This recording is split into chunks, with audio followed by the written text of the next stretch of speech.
Hi, my name's Matthew Oliver. I'm the horticulturist here at RHS Hyde Hall in the Global Growth Vegetable Garden. And today I'm going to talk about making the most of whatever growing space you've got in your vegetable garden.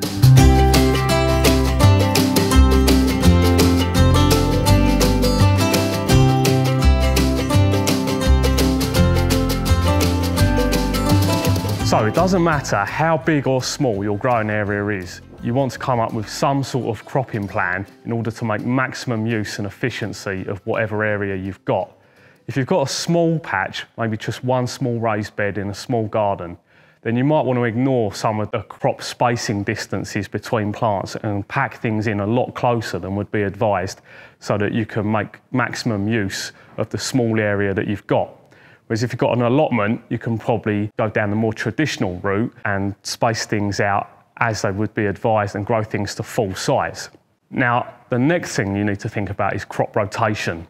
If you've got a small area, crop rotation perhaps not as important, doesn't really matter where and when you put things, but the general principle behind crop rotation is that it's a soil management technique. It's to stop the build-up of pest and disease in the soil and nutrient deficiencies by growing the same crop year in, year out in the same patch. So traditionally, you'd have a 3-year rotation and divide your crops into 3 different groups and move them around your plot every year until you get back to the beginning.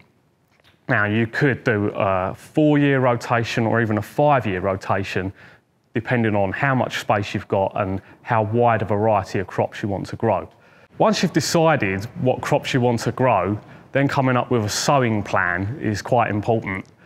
This will give you an idea of when you need to sow certain seeds and your timings of when different areas of your plot are going to be under use.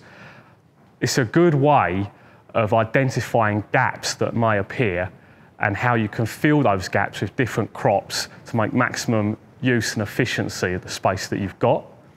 A good way of explaining this is there'll be a certain amount of crops that we would class as frost tender, and we wouldn't be planting them out in the garden until sort of the end of May or even early June, or even later if you want it to be.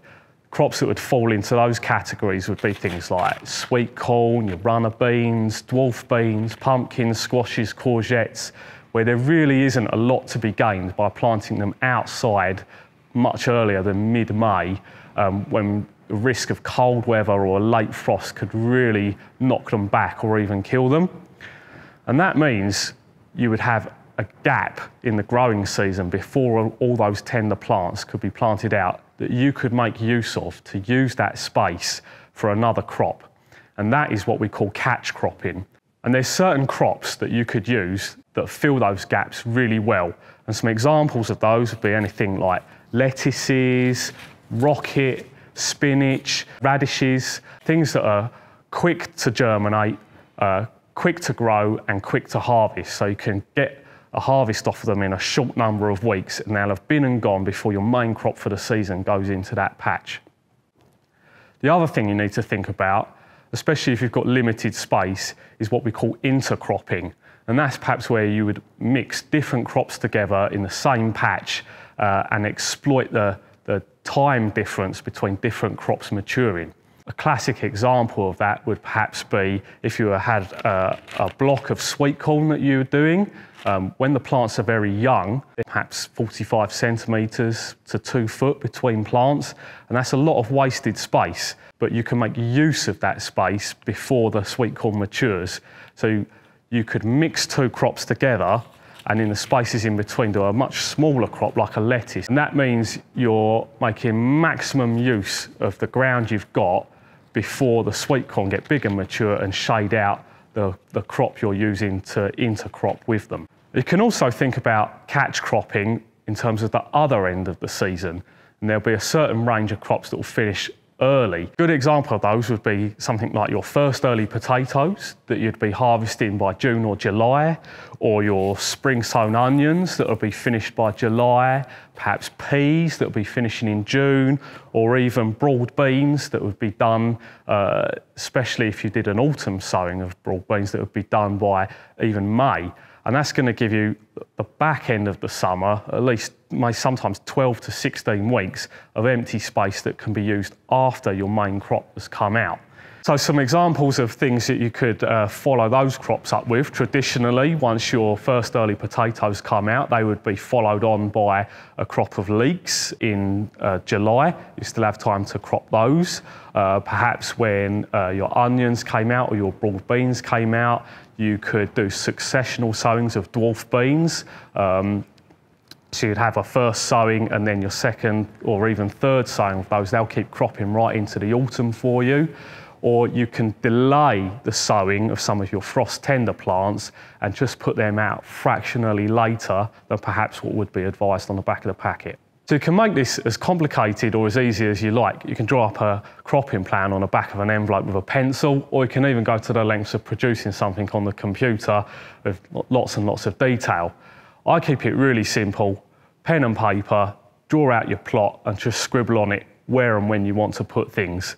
But the best thing that works for me is to make it to scale and fairly accurate. That means in the dark winter months, before you start sowing things, you can get down to quite fine detail about how much space you've got, how much space the crops you want to grow are going to take up, and you can get it really accurate. And that means when it comes to the busy time in the summer, you've not got to think too much, you're just following on paper exactly to your plan, and that'll make it much more easier to find success in the veg garden. So the only other bit of advice I'd give you if you're new to veg gardening is to be patient. Don't rush with your seed sowing. It's still very early in the year and you've got lots of time. Really isn't much to be gained from sowing heat-loving tender crops in February and March. They'll sit and sulk in cold compost with not much daylight and they won't grow away well. It's much, much better to wait until the weather's better and have a healthier crop that's not sitting in a pot for a long time before it goes out in the garden.